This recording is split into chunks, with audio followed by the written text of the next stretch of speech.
और खबर हरियाणा के रोहतक से है, जहां शहरी स्थानीय नगर निकाय चुनाव को लेकर हरियाणा के पूर्व मुख्यमंत्री भूपेंद्र सिंह हुड्डा ने प्रदेश की भाजपा सरकार पर सवाल उठाते हुए कहा है कि यह चुनाव भाजपा मजबूरी में करवा रही है। उनका चुनाव करवाने की कोई मंशा नहीं थी।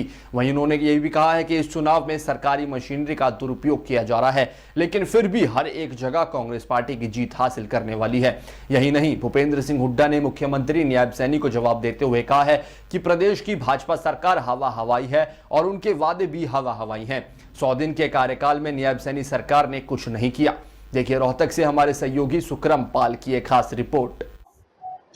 कॉर्पोरेशन के चुनाव चल रहे हैं, हमारे उम्मीदवार हैं सुजमल जी, बहुत अच्छा चुनाव लड़ रहे हैं और सभी साथी उनकी पूरी मदद कर रहे हैं। और आज हमारी मीटिंग भी हुई, सभी साथियों से विचार विमर्श भी हुआ है और पूरे सब जोर शोर से अपना यहाँ पर कॉर्पोरेशन का चुनाव लड़ेंगे, क्योंकि इस सरकार के आने के बाद 10 साल के बाद ना तो कोई कार्य हुआ, सारी सड़कें टूटी पड़ी है, सीवरेज बिल्कुल खराब है। जो हमने कम्युनिटी सेंटर बनाए थे लोगों की सुविधा के लिए, वो ठेके पे दे दिए गए हैं। उनके ऊपर मतलब लाखों रुपया चार्ज कर रहे हैं। ये तो टूरिज्म का बनाया था, उसके ऊपर कितना इन्होंने बढ़ा दिया। बनाया तो हमने था जन सुविधा के लिए, वो तो फिर बाकी प्राइवेट बने हुए हैं जो इन्होंने उसको उनका भाव उस हिसाब से रख दिया। तो कोई भी ऐसा काम नहीं। और ये चुनाव जो हुआ है, ये डिलेड चुनाव है, ये भी मजबूरी में इनको करना पड़ा हाई कोर्ट ने के डायरेक्शन की वजह से, नहीं तो ये इनका कोई इरादा नहीं था। और जो है, जहां तक रोहतक का सवाल है, ये मैं नहीं कह रहा, पूर्व जो यहाँ से सांसद थे उनने भ्रष्टाचार के गंभीर आरोप लगाए थे। अमृत योजना हो या वो जो हमारे समय में हम पैसा छोड़ के गए थे, उसमें भ्रष्टाचार किया, प्रॉपर्टी आईडी हो, वो भ्रष्टाचार का अड्डा बन गया। और जहाँ पर कोई मतलब व्यवस्था ठीक नहीं है, जहाँ पे भी देखो सड़कें टूटी पड़ी हैं, ना कोई रिपेयर का सोची जा रही है, सीवरेज परेशान है, पानी खराब मिल रहा है, पीने का पानी भी अच्छा नहीं मिल रहा। तो इस वास्ते ये जो है, ये जो स्थानीय सरकार या छोटी सरकार जो कहते हैं, कॉर्पोरेशन है या पंचायती है, उनमें बहुत इनहेरिट पावर है, इस्तेमाल करें तो बहुत अच्छा काम कर सकते हैं। लेकिन यहाँ 10 साल में कुछ काम नहीं हुआ, क्योंकि यहाँ के जो मेयर थे, हालांकि मेरे दोस्त हैं, मेरे क्लास वाले हैं, वो खुद कहते थे भाई मेरी तो कोई सुनता ही नहीं, तो मेयर का क्या फायदा हुआ।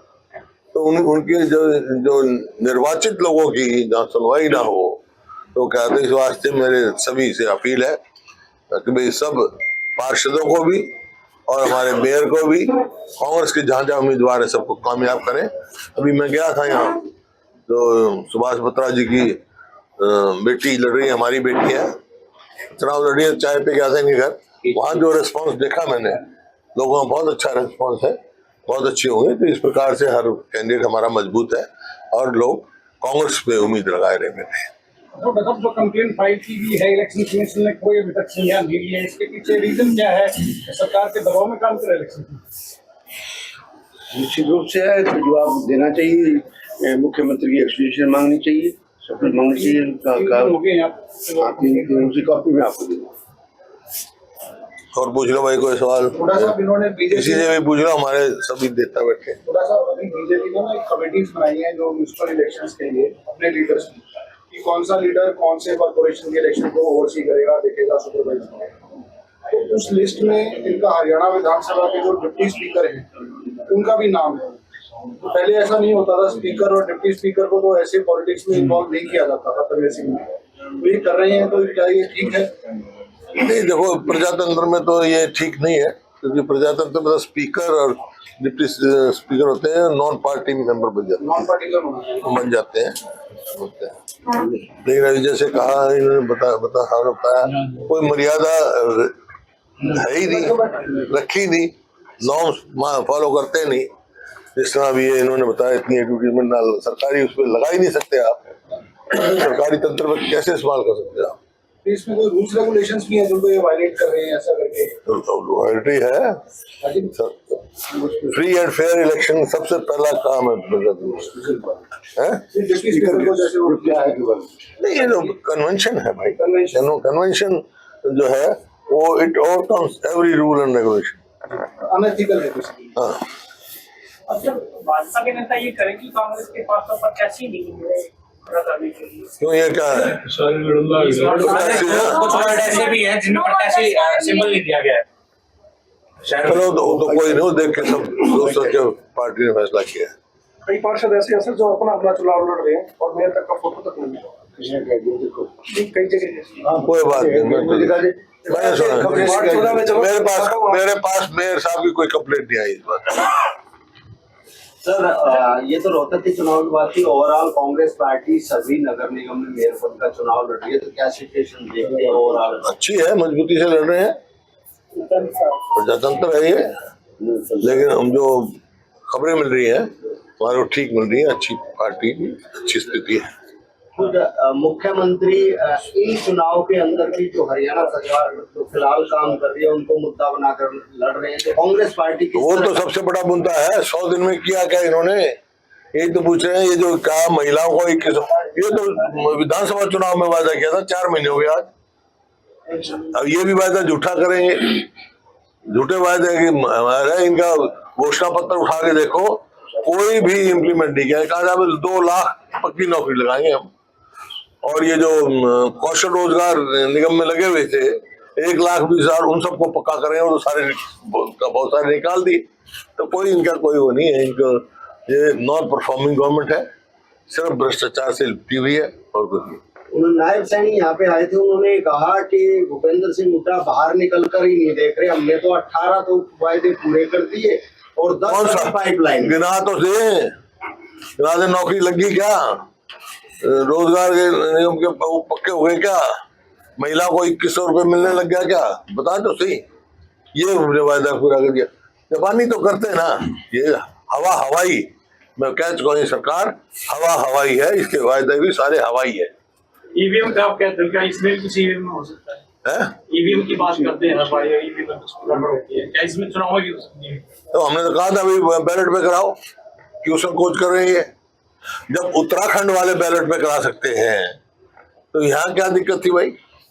वीवीपैट भी नहीं है, पता नहीं, मेरे को ये पता है वीवीपैट नहीं है तो और भी ज्यादा हुआ है। क्या है, क्योंकि सुप्रीम कोर्ट का जो आदेश, जब ये लगी मशीन उस टाइम मेरे साथ वीवीपैट लगेगी, तो सुप्रीम कोर्ट का आदेश है, उसकी भी उल्लंघना कर रहे हैं। मेरे को पता नहीं है वीवीपैट लग रहा है नहीं लग रहा है, आपके अगर इंफॉर्मेशन है तो सुप्रीम कोर्ट के आदेशों की उल्लंघना है, बैलेट पे करा रहे हैं फिर, या वीवीपैट लगाए। तो बात कह रहे हैं कि हुड्डा साहब भी आ सकते हैं बीजेपी में, सब कुछ संभव है। थारा काम ही है और कुछ काम ही नहीं। तुमने खुद ही पत्रकार तो गए, अब तो हवाई पत्रकार रह गए। ऐसी ऐसी बातें ले आएंगे, कहाँ से ढूंढ के लाएंगे, कैसे ढूंढ के कुछ भी संभव हो सकता है, पता नहीं चलता, कुछ भी संभव हो सकता है। दिल्ली को नया मुख्यमंत्री मिला था, किस तरह से देखते हैं? हरियाणा से हैं वो, इस बात की मेरी शुभकामनाएं हैं। पहला भी हरियाणा से था केजरीवाल, ये भी हरियाणा से ही है। इसका मतलब ये है जो भी मुख्यमंत्री बनेगा हरियाणा दिल्ली का, वो हरियाणा का ही होगा, क्योंकि हरियाणा 3 तरफ है दिल्ली के। प्रदेश में कांग्रेस पार्टी के नए प्रभारी आए हैं, 4 से 5 प्रभारी बदल चुके हैं, लोकसभा चुनाव भी हो चुके हैं, विधानसभा चुनाव भी हो चुके हैं। संगठन की बात हमेशा आती है, क्या बनेगा? अब बनेगा तो नए प्रभारी आए हैं तो संगठन बनाएंगे, अच्छा मजबूत संगठन बनाएंगे। बीजेपी तो तजर्बेकार आदमी है। सरकार चेंज हुई दिल्ली की सरकार चेंज हुई, बीजेपी कुछ काम होगा दिल्ली के अंदर? हाइपोथेटिकल सवालों का जवाब नहीं दिया करता मैं। ये तुम्हारे यार अपने सवाल हाइपोथेटिकल पूछा, तेरा कद 6 फुट है, तू 5 फुट का हो जाएगा, आ जाना। भाजपा ने सर जो नगर निगम चुनाव में कई जगह पार्षद और मेयर उतारे हैं, उनके नाम ईडब्ल्यूएस के प्लाट मिले हैं, बड़ा घोटाला क्या कुछ कहना चाहिए इस बारे में? नहीं, मैंने पता नहीं पर्दावाजा और कोई ऐसा नियुक्तियां की है किसी ने तो गलत है। मैं कह चुका यार, भ्रष्टाचार में डूबी हुई है पूरी पार्टी, कोई नई बात थोड़ा है। रोहतक से लगा लो, कहीं लगा लो, आप फरीदाबाद में कॉर्पोरेशन में लगाओ, कितने 100 करोड़ का घोटाला निकला, 300 करोड़ के घोटाले की इन्होंने विधानसभा में उठाई आवाज, भूषण बत्ता जी ने। सब क्राइम बढ़ता जा रहा है, आज भी सुबह सुबह एनकाउंटर हुए हैं 2 दिन पहले भी रोहतक। मैं तो कानून व्यवस्था के बारे में कह चुका मैं। ऐसा प्रतीत होता है हरियाणा में कोई सरकार है ही नहीं, फ्री फॉर ऑल है। हर व्यक्ति अपने आप को असुरक्षित महसूस कर रहा है। विधानसभा सत्र की तैयारियां बीजेपी कंपेनिंग में ये चीज बोल रही है कि अगर मेयर विपक्ष का बनेगा तो काम नहीं हो पाएंगे। क्या ये ठीक मानते हैं इस तरह की बयानबाजी? ऐसा है, मेयर पहले था बीजेपी का था ना, हो गए काम। वो वहाँ बीजेपी का मेयर था, वही कहता मेरी नहीं चलती, क्योंकि चलाने वाला चाहिए भाई। मैं अपना उदाहरण बताया, मैंने अभी बताया था, मैं सबसे पहले चेयरमैन बना पंचायत समिति का, ठीक है। और मेरे सहपाठी थे, अब नहीं रहे दुनिया में, राम किशन मलिक, उनको मैंने अपना वीडियो पोस्ट करवा लिया। कोई बात, मीटिंग हुई, एक फाइनेंस कमेटी होती है, तो प्रस्ताव आए मंजूरी के लिए, तो अपने आप प्रस्ताव ले आए कि सारी फाइनेंशियल पावर बीडीओ को दी जाती है। मैंने पढ़ा, मैंने कहा मलिक साहब ये तो प्रस्ताव नहीं हुआ था। बोला ये तो प्रथा चली हुई है, जैसे यहाँ रोहतक कॉर्पोरेशन के चलाने वाला चाहिए। तो मैंने कहा अच्छा ऐसा है तो प्रस्ताव बना कि बीडीओ की जीप में 1 लीटर भी पेट्रोल डलेगा तो चेयरमैन की कलम से डलेगा। बनाया, उसके बाद हाय तौबा कर गया। तो ये तो छोटी सरकार है, काम करवाने वाला आदमी चाहिए, अच्छा मजबूत आदमी बनेगा, ये करवा के दिखाएंगे। और यहाँ पे इनका विधायक का भी समर्थन मिलेगा, सांसद का भी समर्थन मिलेगा, खूब अच्छा काम होगा रोहतक का। जो ये घपले हुए हैं, जो मिसयूज ऑफ फंड हुआ है, वो खत्म हो जाएगा, सड़कें बन जाएंगी, पानी का इंतजाम हम करके दे अगले 30 साल तक का, वो नहीं इनसे संभल रहा। बजट तो स्टेट गवर्नमेंट से ही चाहिए होगा। बजट दे उसको, उनके तो थोड़ा ही है, जो बजट है वो देना पड़ेगा। इसमें क्या ठीक है। बजट सत्र के लिए क्या तैयारियां? बजट सत्र के लिए तू रह गया वो सर रामनिवास राणा कांग्रेस पार्टी की बजट सत्र के लिए क्या तैयारियां विधानसभा पूरी तैयार है। और ये कॉर्पोरेशंस के लिए भी जो है वो उसका तैयार हो रहा है, घोषणा पत्र जल्दी रिलीज होगा। और अलग अलग कॉर्पोरेशंस का अलग अलग रिक्वायरमेंट के हिसाब से घोषणा पत्र तैयार।